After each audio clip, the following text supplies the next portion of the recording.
pang ano sa akin. Ano? Ano Okay, mag-usa ka ng mag-resign para maayos nga po Yun na nga natin. po, may resign din siya. Kasi una-una, GUC ka, specialist ka ng GGC, ano ka na muna dito? Resign ka. May gulo pa? Wala na?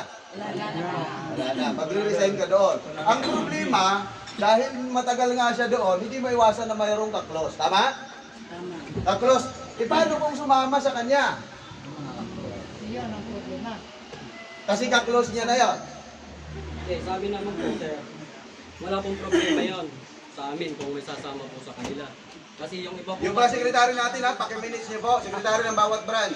yung iba po kasi talaga ay nasa kanila na yung iba. Kasi nga, Nasa kanila na. Opo, nakapagtayo na po sila ng bago eh. Ano yung tinayo nila? NGGI. AGGI, anong tawag ang pangalan? New Generation Guardians daw po eh. May ano na po dito, may ano na sa ating may ano na dito, may ano na din sa ilalim yung report. Wala pa. Wala po. Wala pa po. Ibig sabihin, hindi pa yun ano, kasi wala pang pinapasang report. Hindi, sila po siguro, wala pong pinapasa.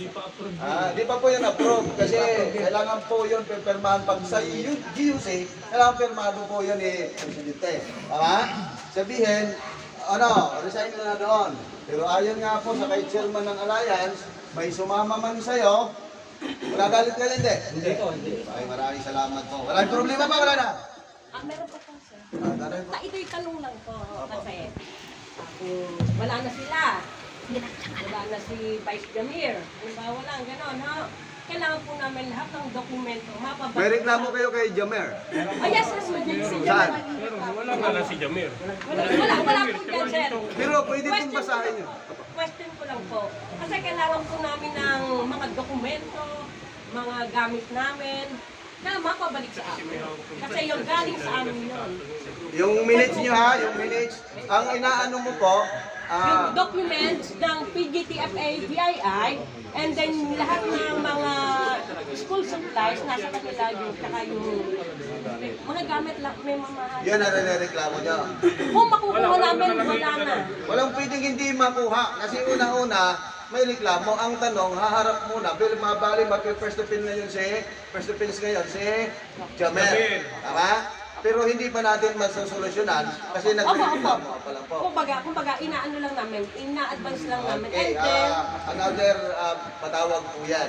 isa pa po, sir, kasi yan, yung tickets po namin, Ticket.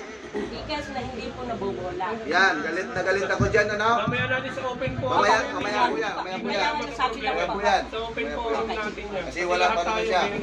Ngayon, pag-resign ka, ngayon mismo, maya pagkatapos ng meeting, para maiwasan ng gulo. Ngayon kung may kasama ka doon, bumuo na kayo, nandito kayo, tapos ipaalam niyo sa presidente. Yun. Wala nang problema. Wala na po, sir. Wala nang problema. Yun o, bawal pong makialam doon sa, ano na, ikaw. Sunod. May nangyari na po halimbawa niyan. Kung maalala niyo po, yung sa flood, tsaka yung kila Yangtze, di ba? Para hindi magkagulo, nagbukod na yung kabila. So ngayon, stable na, may kanya-kanya na silang branch. Sunod, ano pang sunod na reklamo? Sa kanya lang eh. Sila lang Ikaw. Yung tinatalaga natin ngayon, yung mga nandito lang. Although may mga reklamo din, may reklamo din si PCCS Jamer nandito wala rin si Jamir. para sa inyo, laban sa inyo, pero wala naman siya dito. So, Parang counter. wala to, hindi natin to tatalakayin din, wala tayong mapupulot. Mababayas tayo kung talakayin natin itong reklamo na wala Wala po sila. siya. Kailangan nandyan. Sige ba? Sir, yung mga karamihan po kasing nagreklamo dyan is hindi na i-release yung ID. Pero ba Ano yun? po yan? Yung lahat po kasi na nagreklamo dyan na nakalista, yan po ay bayad na mga ID na hindi na i-release. Oo, nakasaad po dito yon. Nakasaad po dito yon. Reklamo bilang kay Jamir. May hawak po kami kopya. Hindi nga po natin binabanggit kasi wala po yung taong inireklamo. Kompleto po yung papers natin. May attachment kayo. May patunay. Kaya lang wala yung tao. Paano masasagot? Pag nandyan both parties, yan, mas maganda sana. Okay, tama po yung sinabi ni Prince. Pero, dahil wala, anong gagawin ng tribunal? Kailangan ipatawag ang first offense ngayon, ang kasunod po, pag hindi pa rin ultimatum. Ano po yung ultimatum sa pagkakaintindi niyo po? Taas ang kamay. Ha? Ultimatum. Huling decision. Okay, first offense ngayon, sunod na command ng ating pong mga national officers ay mayroon na po tayong desisyon. Ang naaayos pa lang natin ngayon kay PCGSN. Anong counter mo? May counter ka? Ayos na yung problema mo. May counter ka pa? Pagpapalik ko sa kanya ng nag-resign. Okay. Linawin ko kasi alam ko naman yung history. Si Adjules po, nakabalik na sa PABI. Gagawa ka rin po ngayon ng mensahe na aprubahan na makabalik sa GUC, GGC. Baka sabihin nyo, masama ang loob ko ha. Ang nag-resign po siya, GUC, GGC at nabanggit pa niya doon sa nakita kong sulat na UGB.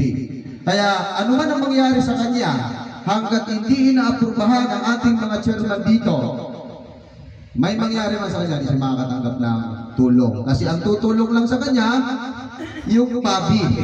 Kasi yun pa lang ang sa kanya. Kuha niya. Ayan. Ano po tayo? Transparent po tayo. Bumalik siya, ginagalang tayo, nirespeto din po natin, pero kailangan po natin ng formal letter na inaprubahan na ng atin po mga chairman na nakabalik na talaga siya sa GUC, GGC. Go ahead. Okay, ayusin mo rin yung papel mo, at makisuyo ka. Kung pwede, bumili ka ng hindi, pumirma lang para makaano. Okay, sunod.